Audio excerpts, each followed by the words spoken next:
How Not to Sail, brought to you by our awesome Patreon patrons and Latitudes and Attitudes magazine. And there's some important info coming up on our end of Season 1 party, so stay tuned. Ladies and gentlemen, we have a podcast. If this is your first visit, I highly encourage you to start with Episode 1. But who am I to tell you what to do? As I wake up on March 1st, 2019, Episode 1 of the How Not to Sail podcast is now a reality. I ruined thousands of lives with that magazine, I can tell you, because all we did was talk story about... I'm not sure what I'm going to do for an encore, but for now, it's off the boat and up to the inn at Cabbage Key for, you guessed it, the island breakfast. Morning. How you doing? All right. How was your Wi-Fi? And to start pimping out the podcast, as the Admiral would say, on Facebook and Instagram. I've also been keeping a blog of the whole trip on hownottosail.com. But don't peek. You don't want to spoil your supper.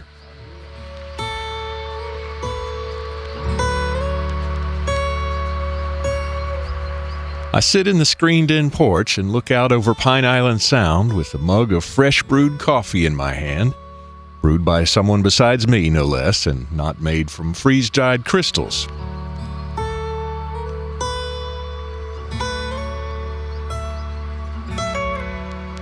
I have to post the experience on Instagram, otherwise it didn't really happen, right? I tell myself it's for promotion, and it is. But am I here to be a slave to the internet? Is this podcast a helpful or maybe humorous guide for hopeful sailors?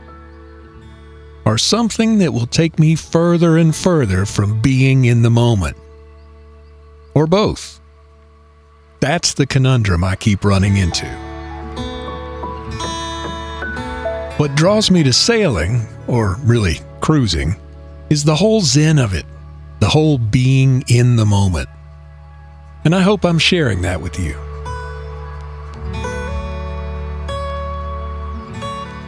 Of course, all the recording and writing and voiceover and editing of my experience takes me almost completely away from the moment. So which is it?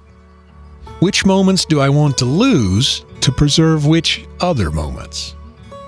As Thomas Sowell said, there are no solutions, there are only trade-offs. Maybe I'm being too dramatic, but as I make my goodbyes to Mark and Marlene and Tracy at the gift shop and my old friend Jeff, who's today's dockmaster, Bradford, I'll be out there. I get that remarkable sense of lightness that I always get when casting off. Well, lightness combined with nerves, because I've become something of an expert in how not to sail by now, and you never know what how not to sail precept I'm about to accidentally demonstrate. See y'all fellers later. But there's always a sense of adventure when casting off. Jacie Sails doesn't bob around like a bass boat. She's slow and deliberate, a promise of how much damage 9 tons can do if applied to the wrong object. Out on the ocean, her white and gray cabin top slicing the horizon reminds me of nothing so much as some kind of escape pod from a space movie. I'm proud of her. I love to walk around the side deck and stand on the cabin top. She seems so solid. It always makes me think of my first trip south to Marathon, which was also my first trip, period. It was just after dawn. I'd been taking cat naps all night after playing dodgeball with several large thunderstorms and finding a use for my radar. The sun was rising to my left over the Everglades. I was motoring in a flat calm over a mirror in the middle of nowhere, south of Marco, north of the Keys. I went forward midships on the starboard side, wrapped each arm around a shroud, unzipped my pants, and...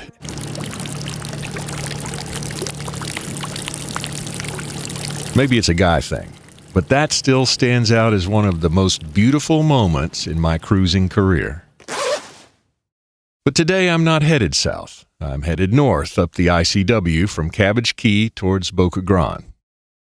When the Admiral's with me, we will typically have sprung for some little bottles of champagne from Cabbage Key to make mimosas. This is one of the Admiral's self-appointed duties when heading north from Cabbage Key, usually in the winter in a cold north wind. She'll peer up at me from the companionway steps inside the relatively warm cabin and ask, "You good? Need a mimosa?" The answer is always affirmative. Today, it's warm and sunny, and I don't have a mimosa, as far as you know. I head up Pine Island Sound, my Blackbeard flag flying, waving goodbye to Cabbage Key, and motor sailing into Charlotte Harbor. Charlotte Harbor's the largest harbor south of Tampa Bay. It goes all the way from the entrance channel between Boca Grande and Cayo Costa, 12 miles northeast to the Peace River. I remember the second time I came into Charlotte Harbor well, because that's when I discovered a very important how not to sail principle.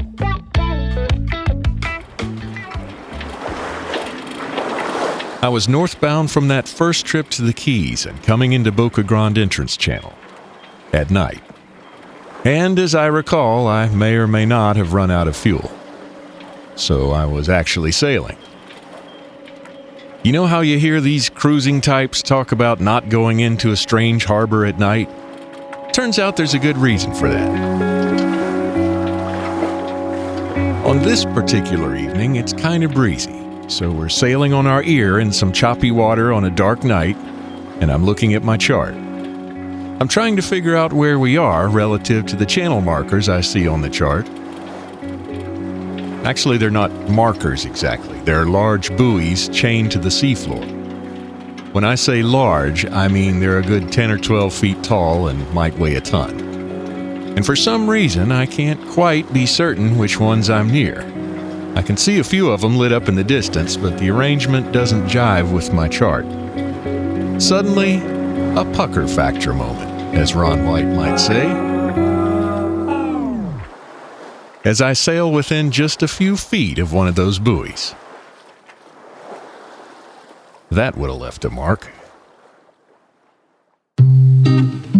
Fortunately, sometimes I'm not a slow learner, and I made it into a very choppy Charlotte Harbor. And by choppy, I mean 4 to 5 foot steep waves as I got into the harbor. I turned back south into the ICW and finally dropped the hook off Usepa Island, just across from Cabbage Key, where I'd end up taking a water taxi over to Pine Island the next day to put some diesel in the fuel jug. But that's another story. But speaking of how not to sail, here's something you definitely need to write down. We're having a special end of season 1 party on January 9th, and you're invited. It'll be virtual, of course, so you'll have to bring your own beverage. But we'll have some special guests from Season 1, a drawing for some cool prizes, a trivia contest, music from someone you'll recognize, and for our Patreon patrons, you know I wouldn't forget about you. We're going to have some special perks for our Patreon patrons at all levels. Stay tuned on that. All you need to do is go to the show notes to RSVP, so that's hownottosail.com/18. All the cool kids will be there, so don't miss out.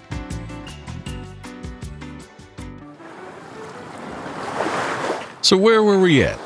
Ah yes, Charlotte Harbor. Outbound from Cabbage Key to the Gulf, and from there, back toward the barn. This day it's sunny and 75 degrees, and I'm not almost running into channel buoys. In fact, I'm not really dealing with them at all, since I'm taking the Swash Channel, which may or may not exist next to Boca Grande, and which I am not recommending you try without local knowledge. We passed so close to the concrete ruins of the old pier that a couple of the pelicans stopped preening to look at me. Pelicans always remind me of Daisy these days. The Admiral says the same. They're all hup-de-doo and as graceless on the ground as they are graceful in flight. We had Daisy and Ginger on the boat together about once. That was when Jacie Sails was still on Lake Lanier and still named Bon's Voyage. Daisy and Ginger were sisters. And they might get along outside in the yard, but put them in a confined area, like a boat, and we had to keep a sharp eye on them so as not to have an unexpected trip to the vet. Strangely, Daisy, who could barely keep her long legs under control on the wooden floor at home, seemed to enjoy walking laps around the side deck and foredeck while we were in the slip. She was less enthused when I took her out sailing in a force 6 rain and sleet storm. Ginger, true to her nervous nature, wasn't sure about this boat thing at all, or why it kept moving. In the cockpit, she'd immediately be underfoot. Assisted down into the cabin, she'd tremble and point from the settee. And if Daisy came near, she'd bare her teeth and growl in a way that led us to nickname her Taz, as in Tasmanian Devil. By the time we got Jacie Sails to the ocean, we decided Daisy and Ginger were too old. It was too hard for us to manage both of them, let alone leave one at home, and they were likely just to be a hazard to us or themselves. I'm glad we gave them a chance to experience the thrill of sailing that winter of 2012. But on the whole, they probably wouldn't be sad to have missed sailing on the Gulf. I'm not sure if any animals other than dogs and Tasmanian devils remind me of Ginger, but it's hard for me or the Admiral to see a pelican waddling about on its perch without thinking of Daisy. I get within probably 30 feet of the pelicans on the pier at Boca Grande. They're not impressed, but the folks on the beach seem to wonder what the hell I'm doing. I slide through the swash channel with just a couple of feet of water below the keel, and finally, after another half mile or so, I'm safely out in the Gulf. 15-foot depth, but watch for wrecks and fish havens on the chart. The west side of Florida is shallow for a long ways. I'm trying to decide whether to stop overnight in Venice or whether to press on. So it's March 1st. I'm out here in the Gulf of Mexico. I was going to drop the hook in front of Venice back there, but now I'm headed nonstop for Gulfport, Florida, and my ETA is about midnight. I'm making good time, and I'm ready to get back to port and figure out what the hell is going to come after episode 1. I've already kind of figured out that I have to wear a lot of hats to produce a podcast. And with episode 1 finally birthed, I'm into the social media promotion. Motor sailing north near Inglewood with Otto the Autohelm driving, I decided to do an Instagram live broadcast while walking around the boat. Just thinking this is the most peaceful 6.3 knots I've done in a while motor sailing. We finally got far enough north that I have to put on a sweater again. It's another 6 hours from Venice back to Gulfport, past Sarasota, hidden behind Longboat Key, past Anna Maria Island, across Tampa Bay behind Egmont Key, and the last little hop in the Gulf until we come in at North Channel, past Pasagril, and across Boca Ciega Bay to Gulfport. But around 10:15 in the evening, I pass under the bridge known as Structure C. All right, we're in Boca Ciega Bay, just about a mile or so from the marina entrance. Try not to do anything stupid now. It really sucked to hit a crab pot here in the bay after almost 700 miles, so keeping an eye open. There aren't many crab pots in Boca Ciega Bay, other than the 3 of them that some put right in the marina entrance channel, which miraculously disappeared after a little while. I managed not to run over anything in the bay and pick up the range lights for the marina entrance. It's 2 lights that are placed one behind and taller than the other one, so when they line up, you know you're on the final approach. All right, range lights in line. Finally, the marina entrance markers, recently upgraded. Dennis's new big markers 1 and 2. Love it. And so, a month after I untied my dock lines in Gulfport to go on this crazy trip, it's time to tie them up again. Well, almost. Well, at least you didn't all my lines or anything. It seems our buddy Captain Pete has done some redecorating. But that's okay. I think I just figured out what to do for episode 2. Big thanks to Maxie Freeney for the editing, mixing, and general patience on this episode. Thanks to Latitudes and Attitudes and our awesome Patreon patrons. Don't forget to go to hownottosale.com/18 and RSVP for that end of season party. We're going to have some great guests, some great giveaways, and I wouldn't forget my patrons. I got something special up my sleeve for patrons at each level. I sure do appreciate you. You can become a Patreon patron and support How Not to Sail for as little as $3 a month at hownottosale.com/Patreon. That's Patreon. Or just go to hownottosale.com and look for that little menu thing that says Patreon. Thank you so much for listening. Please keep the kind reviews coming, and I'll see you next time on How Not to Sail. Screwing up is part of cruising.